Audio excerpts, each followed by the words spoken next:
Thank you, Don. Good morning to all. We're in Ecclesiastes chapter 8 this morning. I'm going to start off reading the first 4 verses. It's titled Perspective Regarding Kings. Who is like the wise man, and who keeps the interpretation of a matter? A man's wisdom illuminates him and causes his stern face to beam. I say, keep the command of the king because of the oath before God. Do not be in a hurry to leave him. Do not join in an evil matter, for he will do whatever he pleases, since the word of the king is authoritative. Who will say to him, "What are you doing?"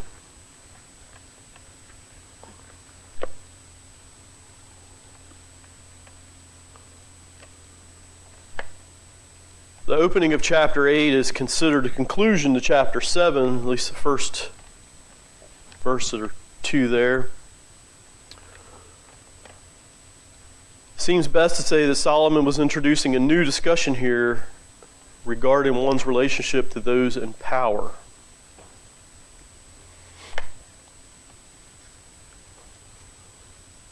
Dave, what do you think when you see the phrase, a man's wisdom illuminates him and causes his stern face to beam?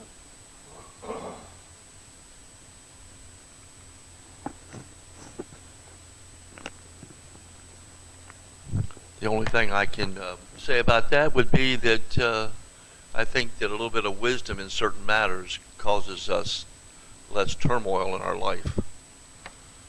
Sometimes it's better to keep your mouth shut than open it up and gather up too much foot.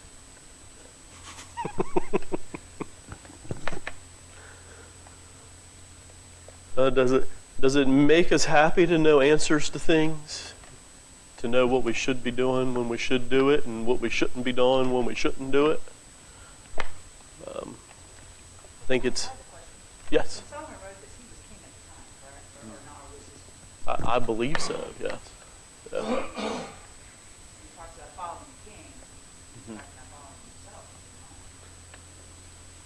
We'll get into that.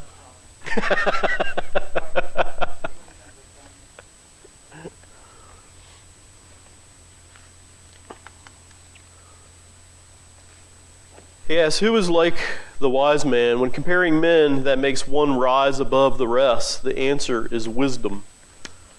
So when you're comparing men, wisdom separates them. Throughout the book, he's talked about wise and foolish things.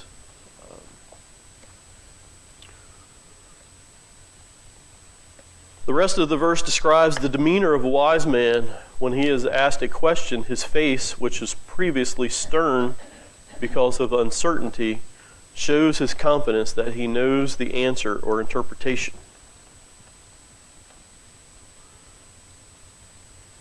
It may also be that a wise man, knowing an interpretation that was unfavorable for a king, had to keep his facial expressions positive and pleasant.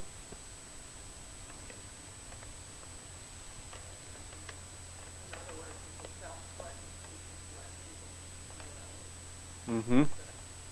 Yeah.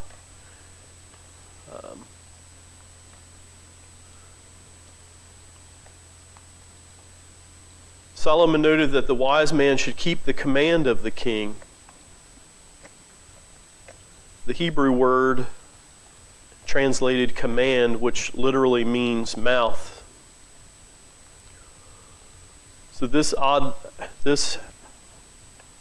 admonition applies to only to commands, but also to anything that might be said by one in authority. Proverbs contains frequent cautions about the dangers of upsetting a ruler. You can find those in Proverbs 14:35 and 16:14 and 19:12 and 20 verse 2 and in 24 verse 21. Why would it be unwise to upset the sitting ruler, Joel? Could be dangerous for your life, right?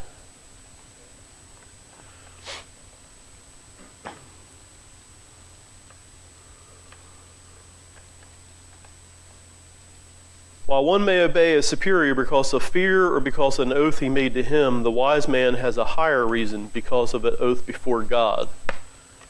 So if I make a promise to Dave that I'm going to do something, I need to stick to my word, because an oath is also made not only to Dave, but with my relationship to God. So it's obedience to following your word.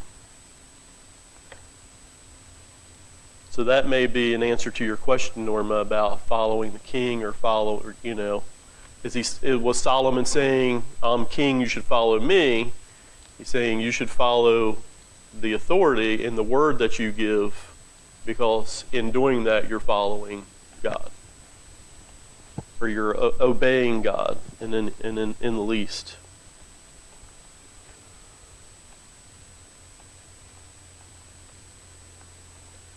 Who wants to take a gander at what it means to leave in a hurry to leave the king's presence?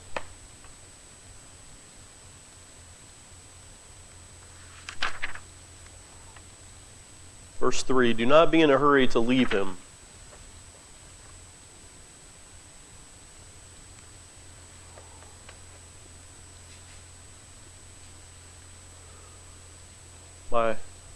My book I'm reading from here says that it could be when the king is given an order that you did not like, it could be unwise to get up and leave quickly if you didn't agree with what was going on, because that would draw attention to yourself.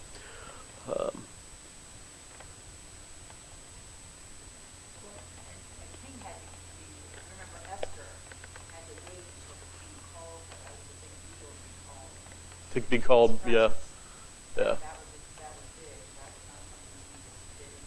You didn't just pop in on a king. And if you left in a hurry, it could be seen as disloyalty to the king.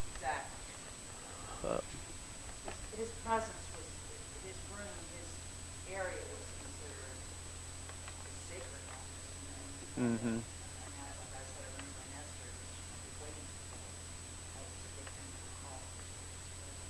Yeah. Not to join in the evil matter here may imply that you shouldn't be in company of one trying to overthrow the king or take sides against the king. Yeah.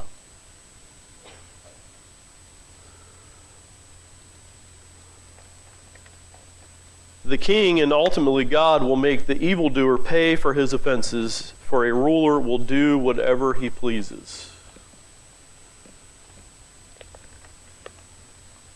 Like Norma saying, Esther had to have permission to enter to the king and to bring up something that the king is doing wrong, or to question why are you doing this wasn't even thought of. Yeah.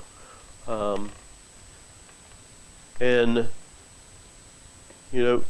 most kings were in authority, were considered to be wise or wiser or had more instruction than those that were serving him.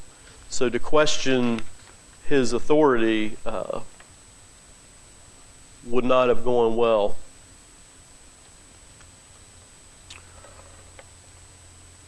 Verse 4. Since the word of the king is authoritative, who will say to him, what are you doing? That goes back to what I just said. You don't want to question the king. And the part before that says, remember, the king executes anyone he wants to execute. That like, yeah.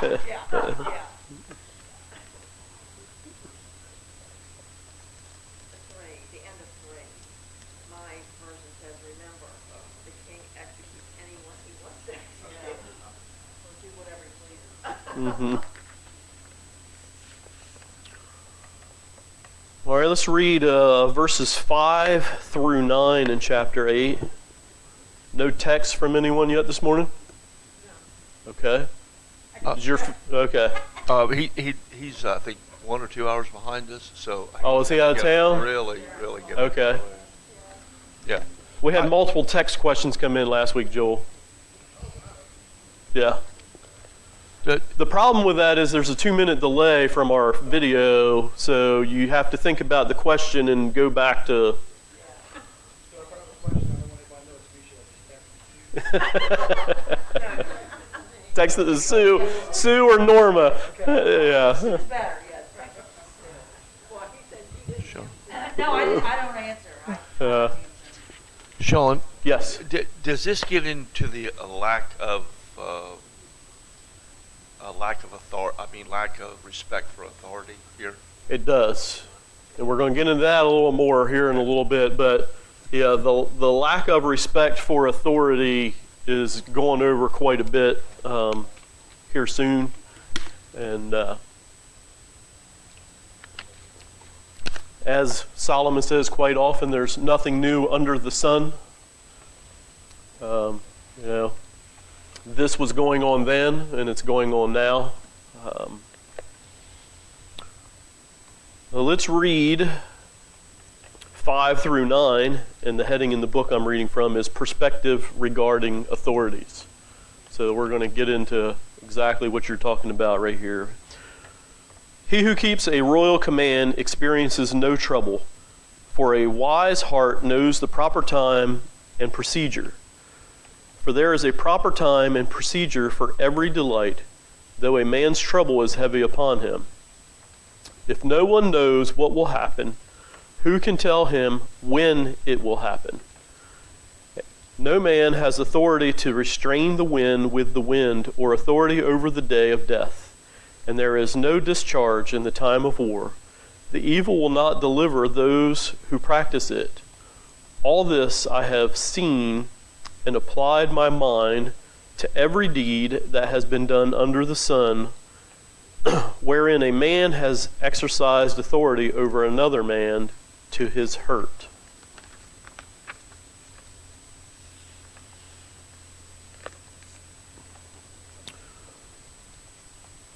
In verse 5, since every citizen is subject to the law of the land, it is wise to follow 2 basic rules: know the law and obey the law.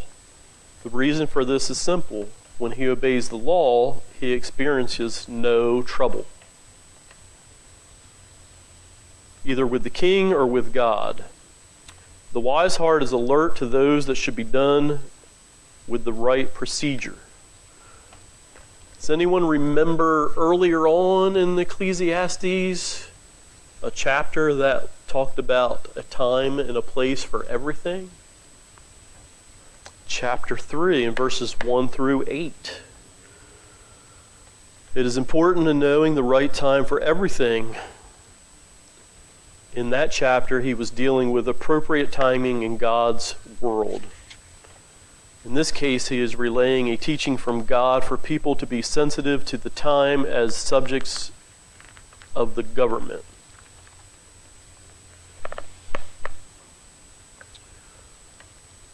Verse 6, for there is a proper time and procedure because of the trouble that already exists. The application of this phrase is difficult. Did Solomon mean, 1, that he should exercise patience until the oppressive ruler is gone? Or should he try to find some good in life or delight even though there is much trouble? Or 3, that there is no reason to compound one's difficulty or trouble in life by rebelling against the king. The implication in all 3 is that all things will work out in time.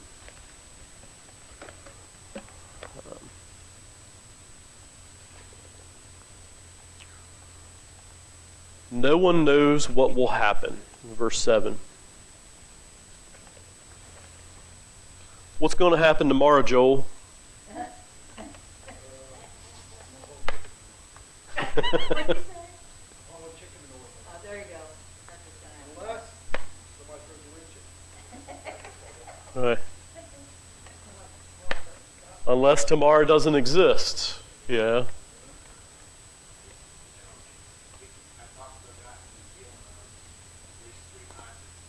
Uh-huh. It's always tomorrow in New Zealand?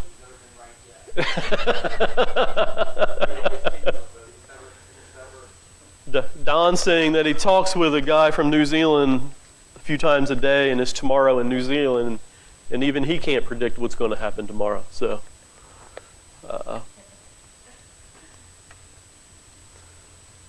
in verse 8,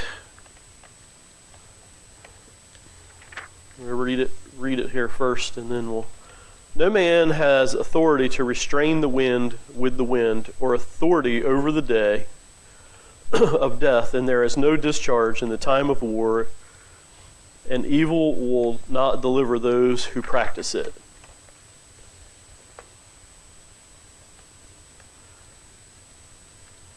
The Hebrew word for wind elsewhere is translated breath or spirit. So Solomon may be speaking about no man has control over his spirit, whether he will live another day or not.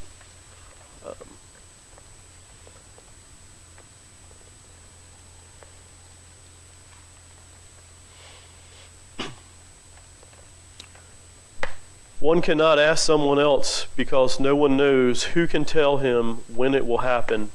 He just needs to trust God. This saying remains true. We may not know what the future holds, but we know who holds the future. Do you agree with that, Norma?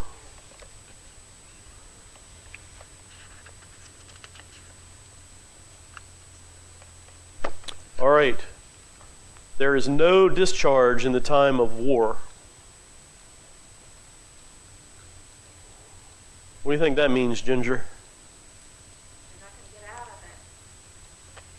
My little footnote thing says, although Moses allowed some exemptions, the person never permitted any furloughs during a military expedition. Yeah. When you have an army going into battle, every person is valuable, and no one is going to be able to go on vacation at that time.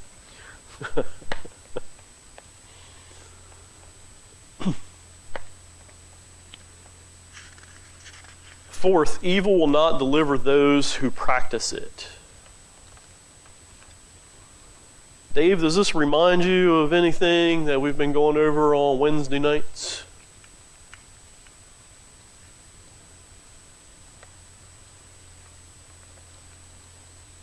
I think we've been going over on Wednesday nights.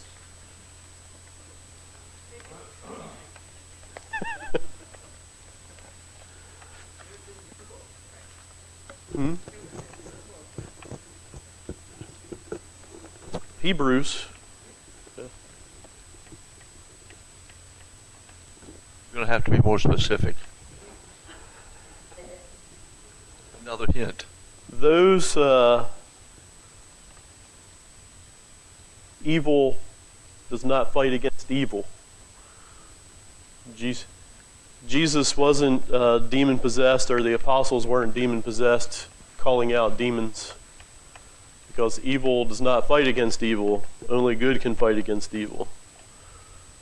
So doing evil is not going to deliver anyone who practices it. That was a sermon last week. Was that a sermon last week?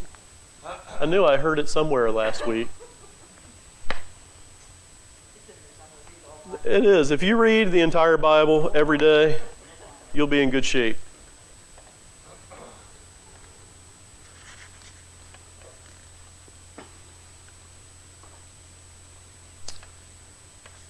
Verse 9, the thought of authority introduced in verse 1 continues in verse 9 in regard to every deed that has been done.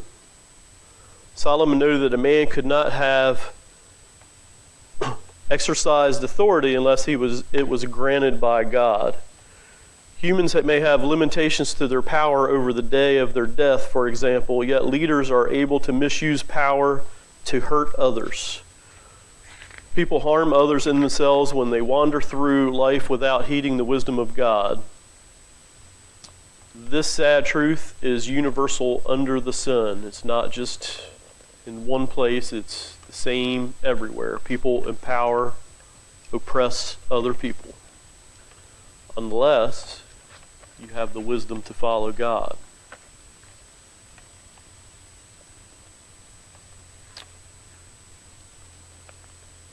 Solomon returned here to the common theme of injustice. In life, the good sometimes receive evil threat, while the evil or wicked men receive the treatment that should have been extended to the good or righteous man.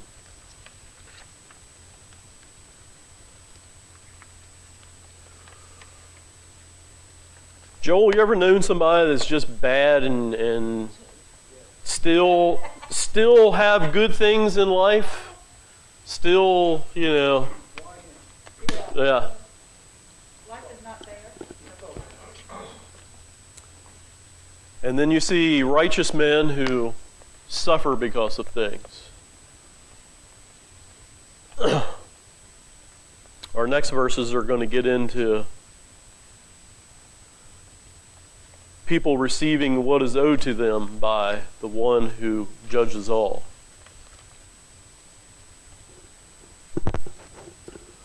Verses 10 through 14. Hey, Go. John, do you feel that Solomon is saying here it's not even justified to rebel against evil?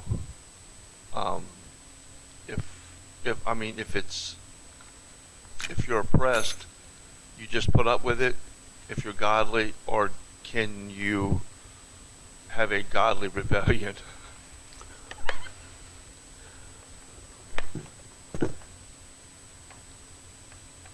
That's a good answer. That's a good question, Dave.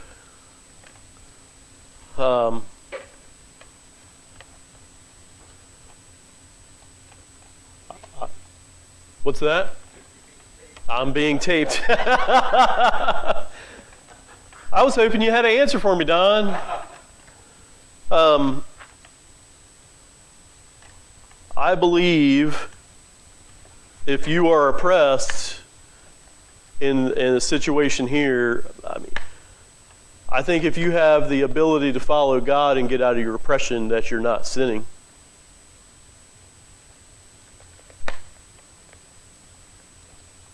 What do you think? You're just asking the question, stirring the pot. Well, discussion. The Revolutionary War was a rebellion against, Great Britain. Uh-huh. Should we have been? I'm not that old, so remember that. That's the first thing I want to get straight. Talking to your mic. Okay, talk. I'm not old to remember the Revolutionary War, but is Solomon saying that if we had been alive then, it would have been better for us to just stay neutral in that situation? Or should we have joined in freeing this country, giving us a lot more freedoms? I don't know. I don't know exactly. Or am I trying to take a situation now and trying to apply it now in a situation where it was only applicable in their situation where they had kings and total dominance in that? Our situation is different than the situation where he's writing this in. Can we still be oppressed in the world we live in today? Absolutely. During the Revolutionary War, was that war fought by men of God against men of evil?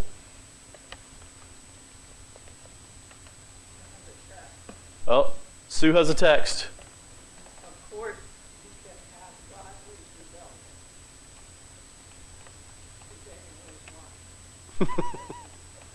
Even a couple hours behind. I don't think that's what he's saying here, because I've got 3 references back into Ecclesiastes where he talks about how people are oppressed and how they comfort them. He talks about oppression quite a bit throughout Ecclesiastes, yes. And I don't think that means that when we have a conflict, we have to stay out.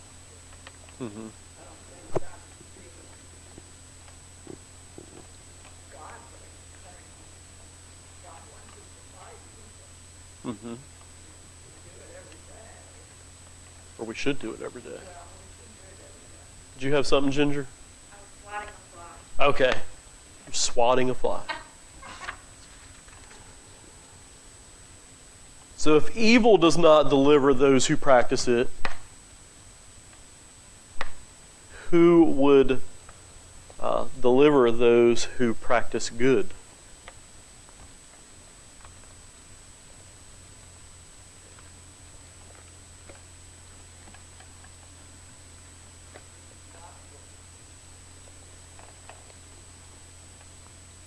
God would, yeah.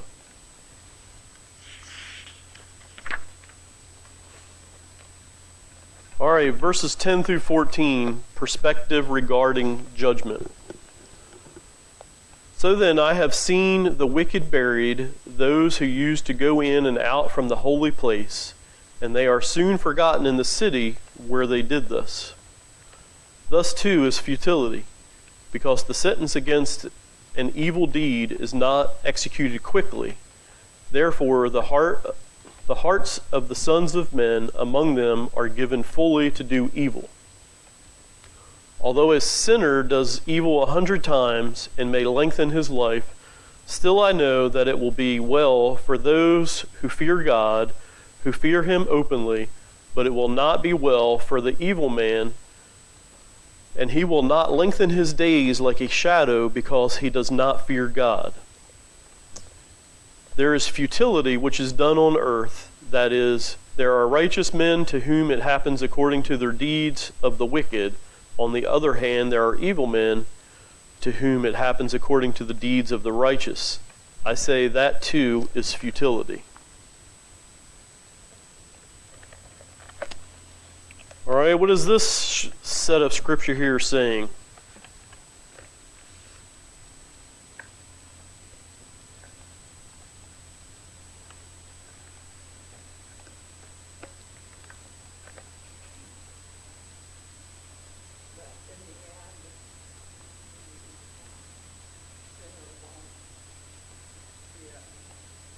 Won't be what?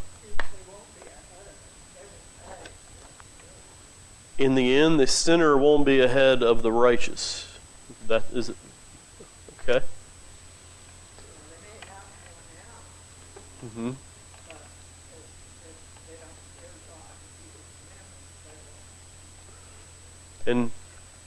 And trying to figure out why the evildoer can continue to do evil and expand his life through doing that, and the righteous continue to do righteous and sometimes don't extend their life. The rationality of trying to figure that out, why that happens, is futility.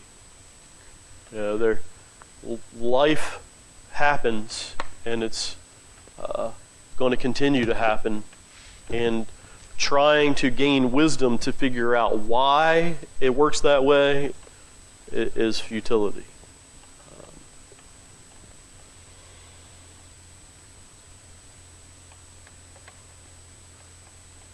In verse 10, so that I have seen the wicked buried, those who have used to go in and out of the holy places, they are soon forgotten in the city and where they did this. Here he's talking about people who do evil or wrong people on a daily basis and still enter the worship place to appear to be righteous.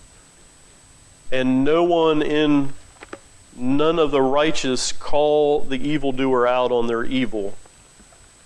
It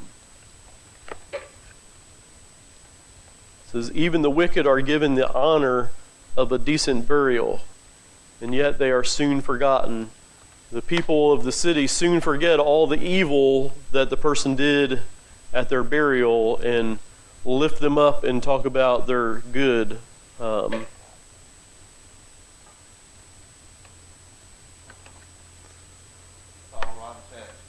Okay. Yeah, this is Karen. I think this is Karen. So she says, I think that even if we are oppressed and cannot be single without someone in oppression.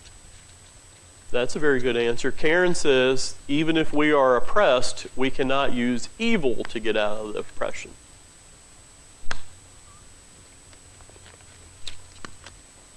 And this comes back to our delay in the video.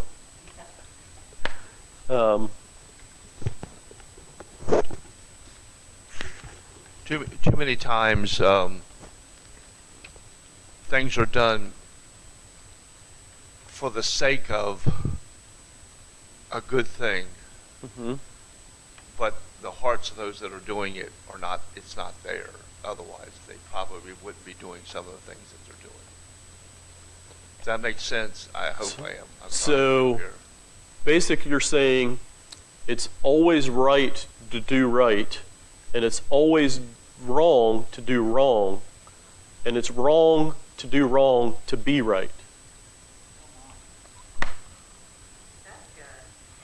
That was good. I like I that. bet he can't repeat that. I like that. But I can. No, I mean the holy wars were nothing holy. Right? You know, they called them the holy wars, but they were disgusting. Right. They were done in the guise of holiness, but yet did not have anything to do with holiness. It had Right. to do with each the individual people, the cruelty and the desire of the individual people. Mm-hmm. And a lot of times that gets in the way of doing something purely for God. Right. If you're doing something purely for God, you have to kind of keep that in mind the whole time you're doing something Mm-hmm. positive to try to get a positive response or a change. And that's sometimes it's not as fast sometimes, but it is in the long run more effective Mm-hmm. to the person and to the people that are trying to do it. So I agree with Karen on her answer. It's wrong to do wrong to get out of a situation that would be beneficial to God's people.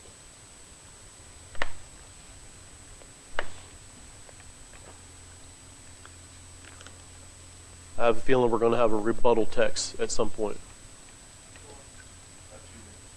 About 2 minutes. Daniel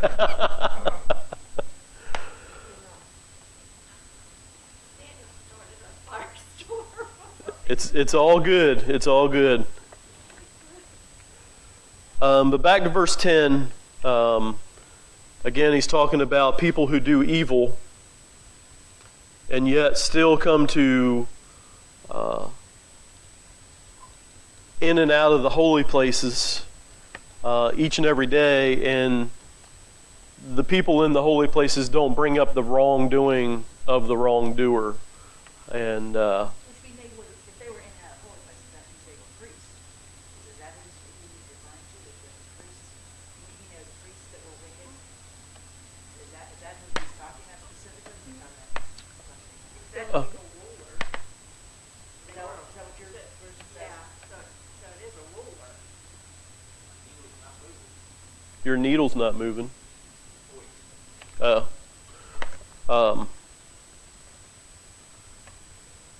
Who has another? For my versions, so it has been. I have seen the wicked buried, those who used to go in and out of the holy place, and they are soon forgotten in the city where they did this.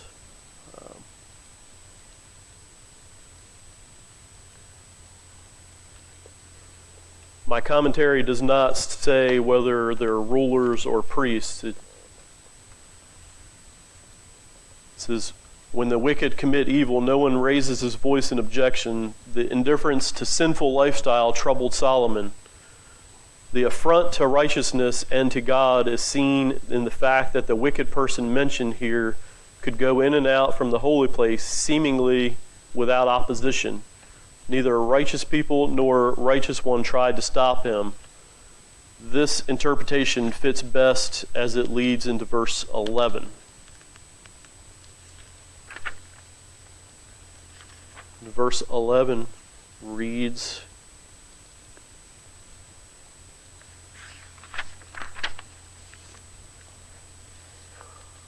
because the sentence against an evil deed is not executed quickly, therefore the hearts of the sons of men among them are given fully to do evil.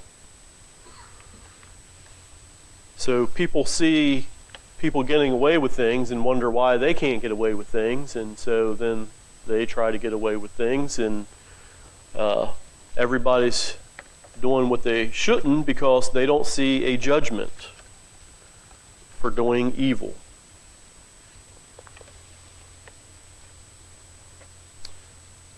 Solomon further states, "It will not be well for the sinner, but it will be well for those who fear God." What do you think that means, Ginger? Even so, I know it will go better for those who revere the one true God. They revere God and hate Jesus. But I also know that it will not go well for evil people. Their lives will only be like a brief shadow. They will not live very long. Okay. Their lives will be like a brief shadow. That's the unrighteous people, right? But I think we got to remember too that, even today, we know evil people, and we think, why aren't they, being punished for this evilness that they're doing? right, And we may never see that in our lifetime. exactly. And so And to try to figure that out is futility. To try to figure out why we can see evil being done and not being punished. right. Yeah. And to us, the normal person, that seems so wrong, and sometimes we get caught up in that. Right. Why aren't they? And we keep. And I hear people say, well, it'll catch up with them. It'll catch up with them. But we may never see it catch up with them. Right. Until, Judgment Day with the Lord. I mean, that's when it will catch up with them. But we might not see it here, and we want to see it here. I think. We want to see. Fair is fair. I've gotten 3 texts while standing here, but I only felt the last one, and it's one that I'm not going to share. But one was, Jesus is against violence. Most people don't believe it, but it's true. Okay? You're right about the always right to do right and all that, but what is right is what needs discussion. I would agree with that. I think a lot of our views of right differ from one another.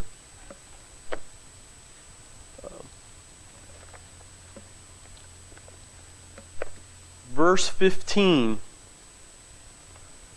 With God, man has enjoyment. That's how it is titled in my commentary here. So I commended pleasure, for there is nothing good for a man under the sun except to eat and drink and be merry, and this will stand by him in his toils throughout the days of his life, which God has given him under the sun. What do you think about that, Joel?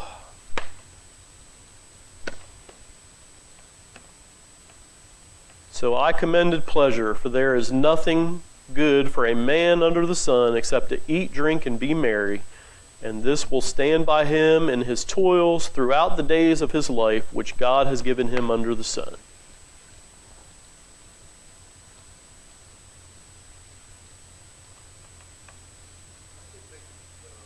Times throughout the week when I'm in the middle of something and Uh-huh. you always look forward to get together with family or, being able to safely have a meal together or a party or a birthday party or a celebration of some type. Mm-hmm. So, You look forward to those enjoying times. So,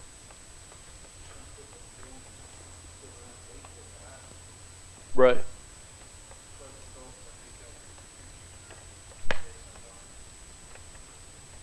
By beginning this section with so, Solomon related the conclusion to verses 10 through 14.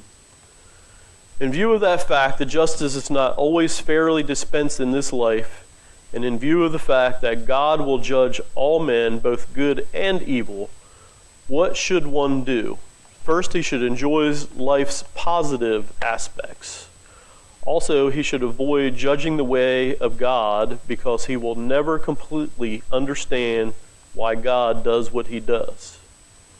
Last, he should live in trust and confidence, knowing that all things are in God's hands. Just like earlier, we don't know why the king will decide to do what he decides to do. We know for a fact that God has a plan for each and every one of us. And sometimes we can't understand how that plan's working out in our life.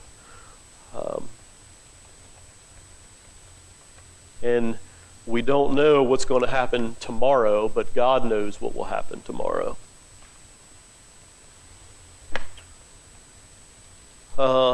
This idea was introduced in chapter 2, verses 24 through 26, and repeated in 5:18 through 20. It's given again here. Life can be enjoyed in spite of all the evil in the world by one who makes God part of his life.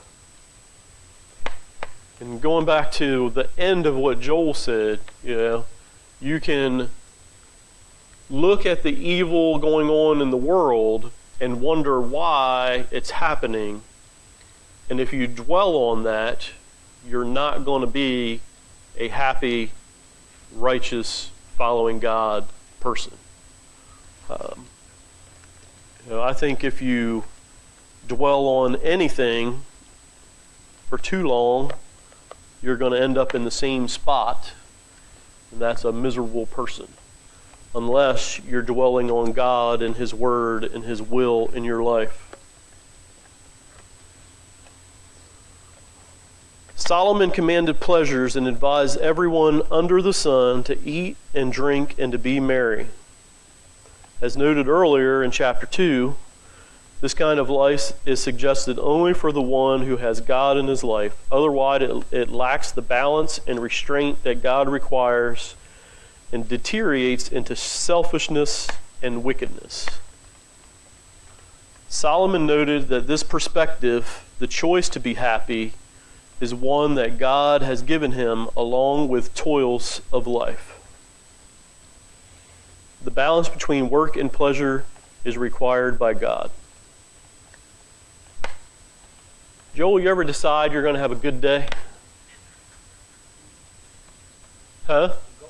That's the goal, isn't it? You ever notice, I was thinking, you ever notice, how we usually approach someone and say, hey, how you doing? Mm-hmm. You ever notice people, certain people, you may not want to ask that question. It's never really, oh, things going good. It's always, Right. You don't want to hear Yeah. Joel was pointing out that there's some people, when you go out through life and you run into people, you say, hey, how are you doing? And we all know the certain people that you don't want to ask that question to because you're going to be in for a long, drawn-out answer. Sometimes we just say that as an opening, like how's the weather? Right. And sometimes we don't want to know how they're doing because we know it could be tough. Could be tough on them. So sometimes you have to be careful. I got like 2 minutes and I got 2 verses left. When I gave my heart to know wisdom and to see the task which has been done on the earth, even though one should never sleep day or night, and I saw every work of God, I concluded that man cannot discover the work which has been done under the sun. Even though man should seek laboriously, he will not discover, and though the wise man should say, I know, he cannot discover. So Solomon's saying here that he put the task to become the wise man and to know everything that he could know.